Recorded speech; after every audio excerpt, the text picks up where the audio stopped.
spent a good portion of my morning today kind of just crying, trying to get it out of my system. My son passed away. My oldest boy, David, he died earlier this year, and he's my baby. He's my boy.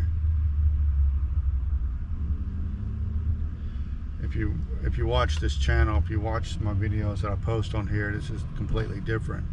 I really try not to put personal things on here, but this is a bit different. My son died back in January. My daughter was home from college. Remember, it was close to 9 o'clock at night. We were all sitting around the living room, playing, being goofy. It just seemed like a perfect night. And then we see, my daughter says there's lights outside, police department, and they're walking in our yard. And I open up the door, and young policeman, needs to talk to me. He tells me that my son was found unresponsive, and asked me, and I asked him if he is, did he die? And he said yes.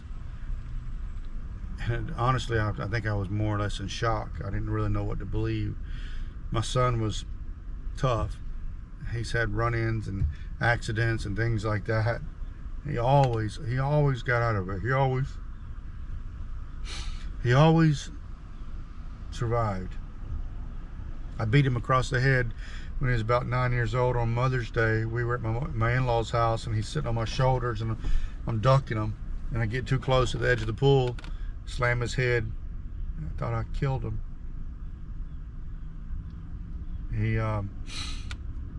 He always seemed to, he's just a typical boy, tough boy. Good kid. Loving, caring, hard worker. I mean, amazing young man. And he struggled with drugs, the influence of this stupid world and stupid people. And he just got involved in things. And he struggled, and just that life. He began to change, and I don't know when the change happened. I look at pictures of him and when he was young, and I don't know. But teenage years was really tough. I think I could have been at home a lot more. I worked at night a lot, at jobs where I worked in the evening. Just wasn't home a lot. I look at things I think I could have did differently. But he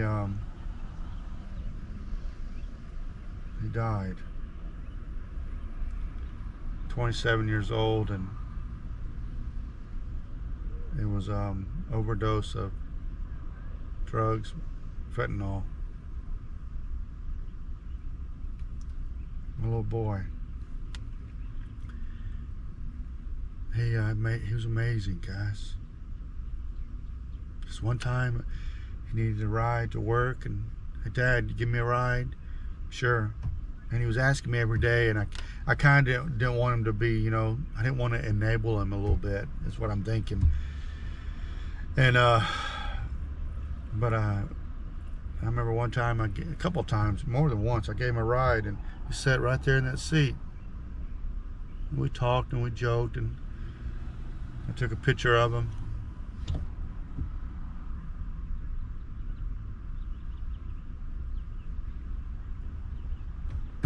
He was doing so good, working hard, such a hard worker.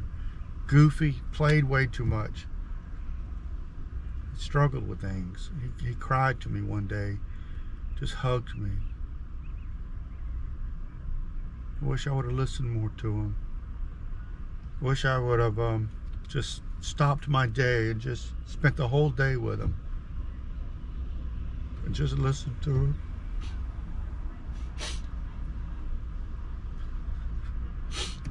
I wish I would just stop and just listen to him. But he's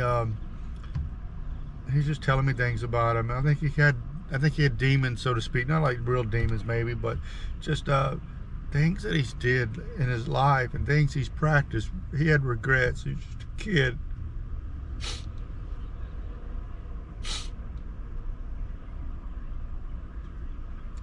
And I think it might have been that, I don't know, I don't remember. The time just seems to just move about and go so fast. He got in trouble and he was locked up, and we were always happy when he was locked up in a sense, because we knew where he was at, we knew what he was doing. And I didn't visit him not one time in prison. I'm not very good at writing letters either. We would call, and I put some money on his books. But I regret that too. I regret not seeing him.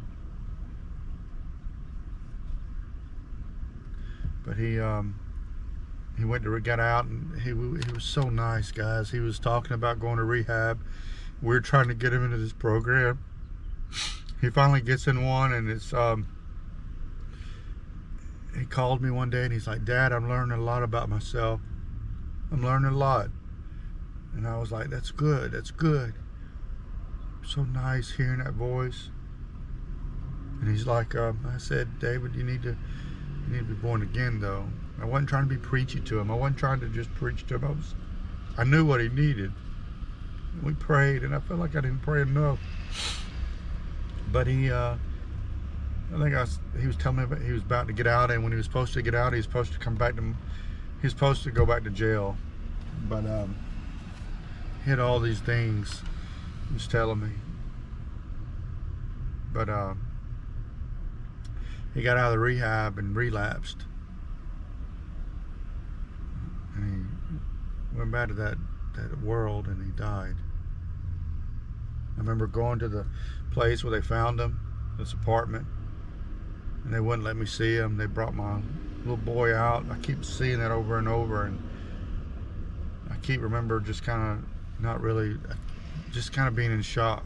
I wondered if I prayed, that if I would have prayed for him with the Lord, made him wake up. I want everybody else to be saved. The Lord woke him up when he saved him.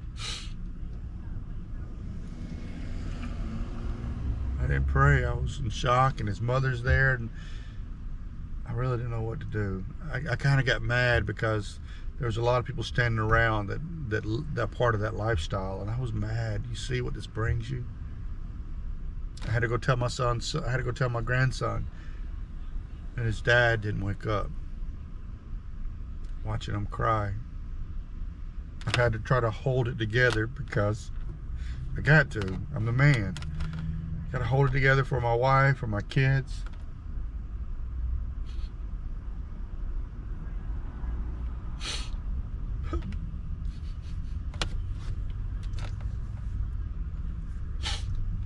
But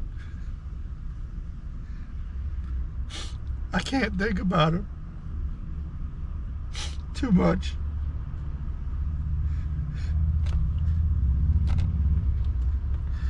Because I can't hold it together.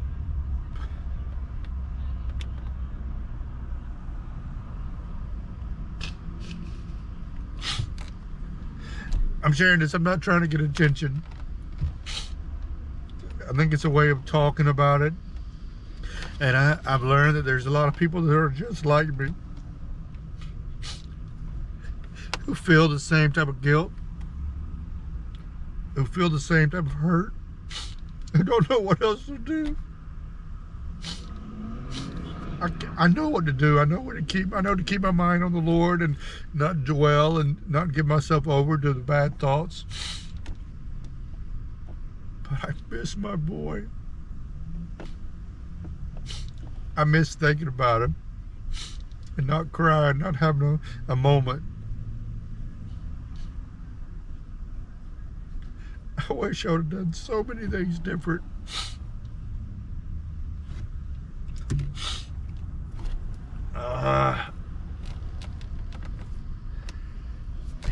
He's amazing, guys.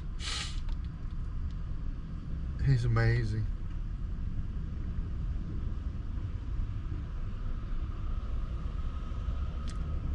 It makes me want to, my son Jonathan, makes me just want to hug him and hold him.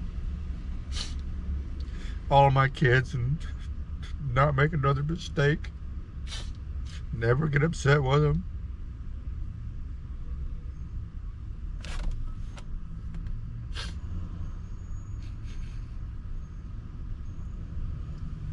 I'm so tired.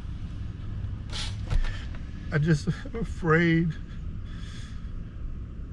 I love them. I love them. I love my wife. I got such a good wife and good kids.